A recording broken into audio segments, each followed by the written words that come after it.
अब बात करेंगे कल्याणशील रोड पर लग रहे ट्रैफिक जाम की, जिससे वाहन चालकों को काफी परेशानियों का सामना करना पड़ रहा है। आपको बता दें कि कल्याणशील रोड पर मेट्रो का काम शुरू है, जिसके चलते आधी सड़क पर कब्जा हो जाने से यहां पर भीषण जाम लग जाता है। वहीं इस ट्रैफिक जाम में कल्याणशील रोड के मानपड़ा इलाके में स्थित विद्या निकेतन स्कूल की बसें भी काफी देरी तक फंसी रही और आखिरकार देरी होने के चलते स्कूल प्रशासन को बड़ा फैसला लेना पड़ा। दोपहर के सेशन में आने वाले विद्यार्थियों को छुट्टी दे दी गई। ट्रैफिक पुलिस की कमी के चलते यहाँ ट्रैफिक जाम होती है और इससे निपटने के लिए प्रशासन के पास इसका कोई भी प्लान भी नहीं है। वहीं विद्या निकेतन के निदेशक विवेक पंडित ने इस पर नाराजगी भी जताई। इसके अलावा मनसे विधायक राजू पाटिल ने भी इस पर बयान दिया। कहा कि MMRDA ट्रैफिक पुलिस के साथ बैठक कर जल्द समाधान निकालेगी। सुनिए उन्होंने और क्या कुछ जानकारी दी है।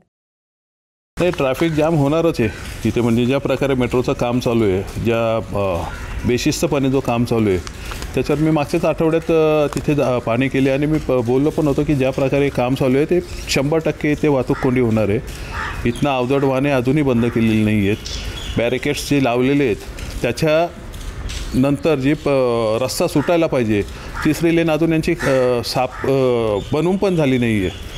काही शेतकऱ्यांना मोबदला दिला नाही आहे जागेचा, त्यामुळे तो काम रखडलेलं आहे। म्हणजे हा जो रस्ता जो आहे तो MMRDAचा, मेट्रो MMRDAची, परंतु यांचं कुठलंच नियोजन तिथे दिसत नाही आहे। म्हणजे तुम्ही बघाल की या स्ट्रीट लाईटचे पोल लावले, मध्ये रस्ता केला, डिवायडर केला 2 महिन्यापूर्वी आणि आता तो काढून टाकला। म्हणजे आज जनतेच्या पैशाचा विपर्यास आणि नासाडी चालू आहे। त्यामुळे मी त्याच्यावर त्या दिवशी बोललो। आता मी 4 दिवसापूर्वी तिथले खासदार श्रीकांत शिंदे यांना फोन केला होता की यासाठी आपल्याला एक बैठक घ्यावीच लागेल। काही पर्यायी रस्ते काढल्याशिवाय इथे काम चालू करू नये। मीन टाईम जो मधला काम आहे तो चालू करूया।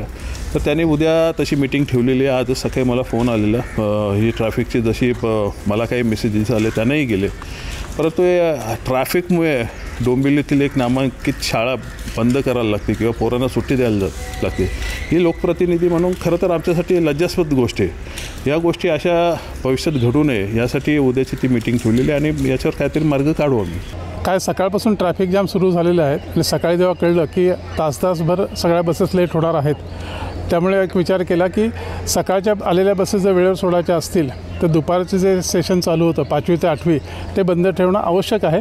कारण हा ट्रॅफिक जाम आज केवढा लवकर कमी होणार नाही। एकतर आपल्याकडे वाहन कशी चालवतात, दुसरं म्हणजे मेट्रोच्या कामामुळे सगळीकडेच गोंधळणे रस्ते आखूड झालेले आहेत आणि याच्याशिवाय ट्रॅफिकचं नियोजन जसं पाहिजे समन्वयाने तसं होत नाही आहे। त्याचा परिणाम शेवटी शाळांना भोगायला लागतो आहे।